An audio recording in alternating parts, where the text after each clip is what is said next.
Hi friends, నా పేరు Sai Mahesh. A to Z moms కుకింగ్కి స్వాగతం. ఈరోజు మనం చేయబోతున్న వీడియో కోకోనట్ పుడింగ్. ఇది జిల్లీలా కనిపించే ఒక స్వీట్ అండి. ఇది మృదువుగా పాయసం లాంటి టేస్ట్ను కలిగి ఉంటుంది.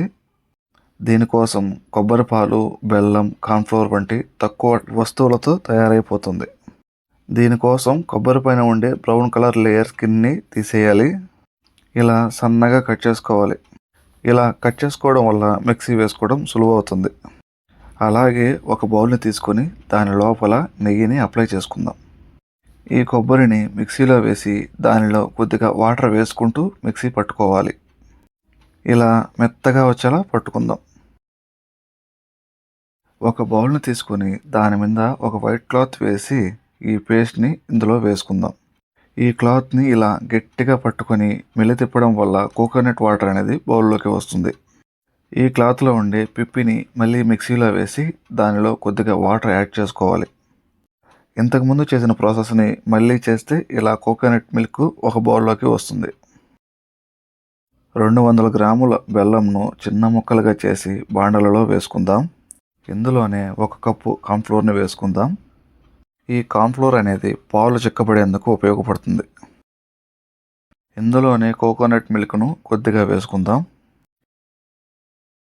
ఇందులో ఉండే బెల్లం ముక్కలు కరిగేంత వరకు కలుపుకుందాం. ఇప్పుడు మిగిలిన మిల్క్ను పోసి స్టవ్ ఆన్ చేసుకుందాం. కొద్దిసేపటికే చిక్కపడుతూ కనిపిస్తుంది. గరిటెతో కదుపుతూనే ఉండాలి, లేకపోతే ఉండలు ఉండలుగా వస్తుంది, మాడిపోతుంది. కాబట్టి చిక్కబడేంత వరకు గరిటెతో కదుపుతూనే ఉండాలి.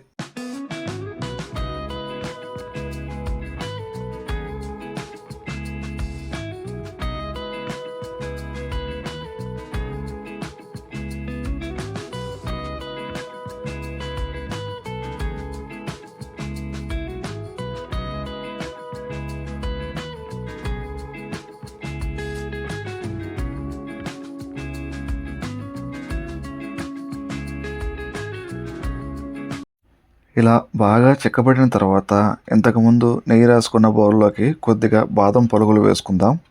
ఇది చల్లబడేంత వరకు ఇలానే కొద్దిసేపు ఉంచుకుందాం. ఇది చల్లబడిన తర్వాత ఫ్రిడ్జ్లో 1 లేదా 2 గంటల పాటు ఉంచాలి. అంతేనండి, కోకోనట్ పుడింగ్ రెడీ. ఈ రెసిపీని మీరు ఒకసారి ట్రై చేసి ఎలా వచ్చిందో కామెంట్ చేయండి. ప్లీజ్ లైక్ చేసి సబ్స్క్రైబ్